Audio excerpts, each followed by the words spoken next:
wrong with the movement. But this guy, I like. This guy brought to our attention by Sharon Fitzgerald, an LA native, 43-year-old woman, said, greetings from West Hollywood. I thought you might want to see this. I went to the Occupy LA rally on Saturday to see it for myself. I'm not a hippie, socialist, or liberal. I was blown away. I think you should see this video. This random guy on the streets nails it dead on, and it's very moving.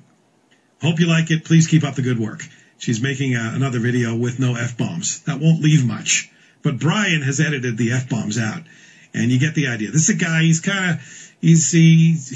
dressed in a very casual manner, standing up on a little soapbox.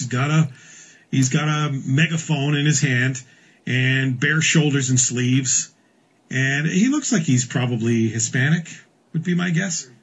But he's very funny. This is what I liked about it. He's very funny.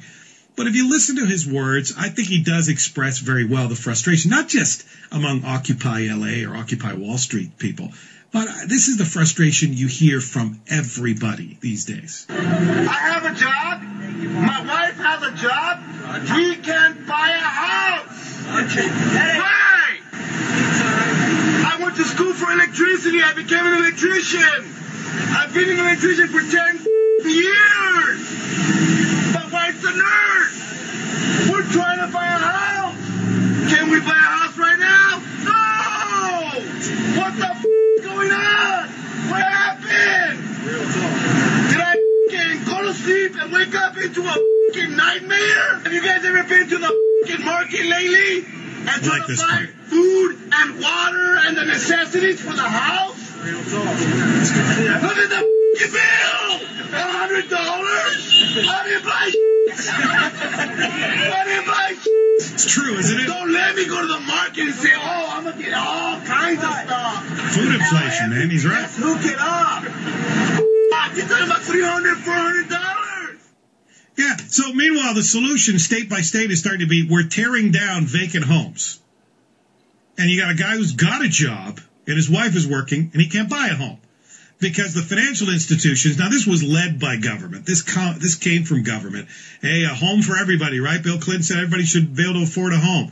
So, all the regulations were lightened up. Banks were allowed to loan people money that had no chance of ever paying it back if the market collapsed. And when it did, all those homes are sitting empty. So now you got empty homes. You got working families that can't afford to buy homes that would fuel a housing recovery that could help the economy. And we can't get it kick-started. So the guy's out there, yeah, he's got attitude, and I'm glad I wasn't there with my kids with the language he was using. I'd have preferred a few less F-bombs. But I get it. I can't afford a house. What's going on? Can't afford the market. I mean, come on. We're both, and a lot of our listeners are very fortunate to have jobs. But I got to tell you, if I go to the market one more time and walk out of there with 2 plastic bags for $100 and nothing...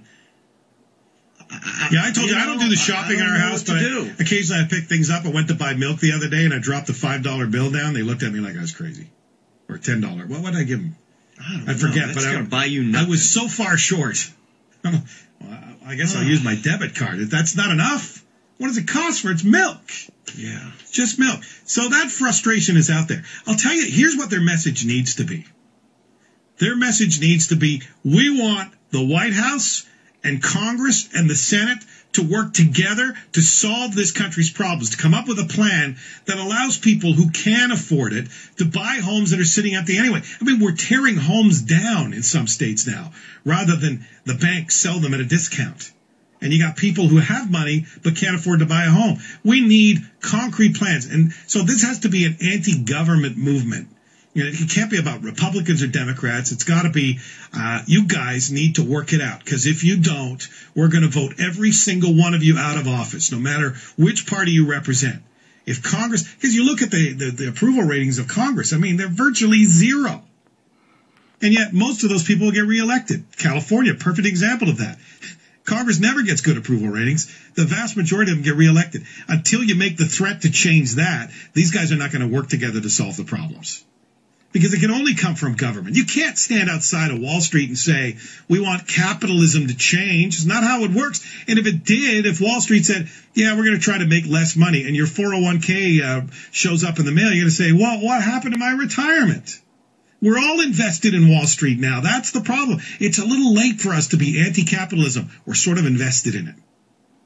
But we need government to come up with concrete plans to fix the economy so that guy can actually afford to buy a house and not come home after spending $100 at the market and not enough food to eat. That's what has to change. So that get your message together so we can decide whether or not we're behind you. And the fact that I'm being honest about this tells you what I'm not. I'm not a politician. When President Obama makes statements like he's going to tonight on ABC, we're with you, that is complete BS because he can't explain what you want. But he's with you anyway because he'll take your vote. I'm with you. You can't. Don't be conned by that. They're not ever going to be with you. You have to stand against them and tell them what you need them to do, or this movement goes nowhere. Now, there's a bit of a permit problem here in L.A., and Steve Gregory will update us on that when we come back. KFI, that's a permit for the protesters. KFI AM 640, more stimulating talk radio. I'm Bill Carroll. KFI News, deeper than the headlines. KFI AM 640, more stimulating talk radio. Have you guys ever been to the fucking market lately and try to buy food and water and the necessities for the house? Look at the fucking bill! Don't let me go to the market and say, oh, I'm gonna get all kinds of stuff. Now everything, let's hook it up. You're talking about $300, $400?